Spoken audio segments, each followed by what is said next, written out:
What you will get in this video?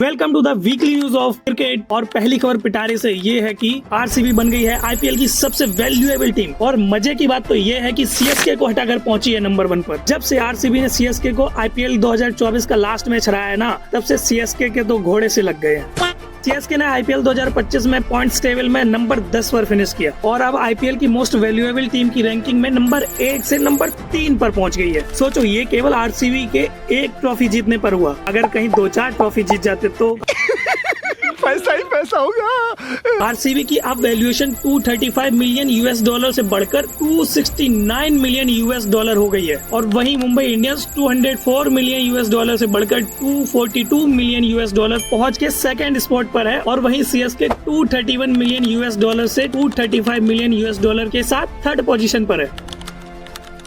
अभी जो England में टेस्ट सीरीज चल रही है, उसमें बॉल ने प्लेयर्स को परेशान कर रखा है। मामला ये है कि इंग्लैंड में टेस्ट मैच ड्यूक बॉल से खेला जाता है और ये ड्यूक बॉल बहुत ही जल्दी सॉफ्ट हो जा रही है। दोनों टीम के कैप्टन बार बार बॉल लेकर एम्पायर के पास जाते हैं और कहते हैं, देख लो अंकल जी, बदल लो, सॉफ्ट हो गई है। अब वो मजा नहीं रहा। क्या है कि इंग्लैंड और वेस्ट इंडीज में मैचेस ड्यूक बॉल से खेले जाते हैं। वहीं कुकाबूरा बॉल से Australia, south Africa, Zimbabwe, New Zealand, Bangladesh और पाकिस्तान खेलते हैं। अब तुम लोग ये मत पूछना कि पाकिस्तान के पास पैसे कहाँ से आए इस बॉल को खरीदने के। Back on topic. और इंडिया एसजी की बॉल से मैचेस खेलती है, लेकिन अभी चल रही इंग्लैंड सीरीज में दोनों कैप्टन्स का मानना है कि ये ड्यूक की बॉल बहुत ही जल्दी सॉफ्ट हो जाती है और बॉलर्स के लिए कुछ बचता नहीं है। और जब ये मामला ड्यूक बॉल के मैन्युफैक्चरर ओनर के पास पहुंचा तो उन्होंने बताया कि वो क्या है ना कि बैटर्स बॉल को ज्यादा ही तेज मारते हैं और वो बाउंड्री की एलईडी होर्डिंग्स में लग के सॉफ्ट और साइज में चेंज आ जाता है। एक काम करो, जो अभी रूल है न्यू बॉल लेने का 80 ओवर्स के बाद, उसको घटा के 60 ओवर्स कर दो। मतलब हद है यार, ये तो वही बात हो गई ना, नाच ना आवे आंगन टेढ़ा।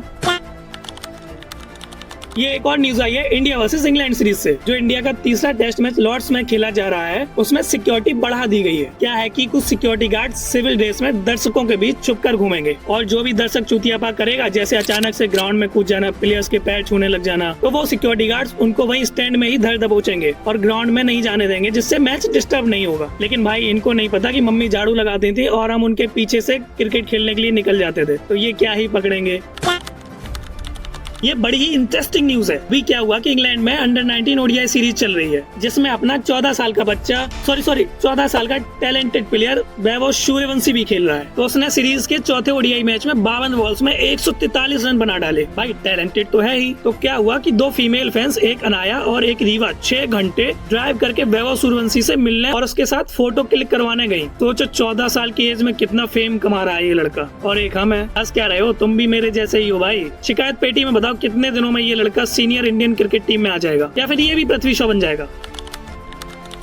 आपको तो पता ही होगा, South Africa versus Zimbabwe test series चल रही है, जिसमें साउथ अफ्रीका के कैप्टन वियान मुल्लर 367 रन्स पर खेल रहे थे और वहीं पर उन्होंने इनिंग्स को डिक्लेयर कर दिया, जबकि उनके पास मौका था कि वो ब्रायन लारा के 411 रन का रिकॉर्ड इजीली तोड़ सकते थे। सबके मन में एक ही सवाल था कि उन्होंने ऐसा किया क्यों, उन्होंने ब्रायन लारा के रिकॉर्ड तोड़ा क्यों नहीं। तो उन्होंने इसका जवाब देते हुए कहा है कि ब्रायन लारा को पूरा हक है ये रिकॉर्ड कायम रखने का। वो एक महान प्लेयर थे और वो इसके हकदार है। और भाई सही भी है, जिम्बाब्वे जैसी टीम के सामने रिकॉर्ड बना के कौन ही खुश होगा। अगर आप बाबर आजम नहीं है तो आप लोग शिकायत पेटी में बताओ कि क्या वियान मुल्लर ने ये रिकॉर्ड ना तोड़ के सही किया।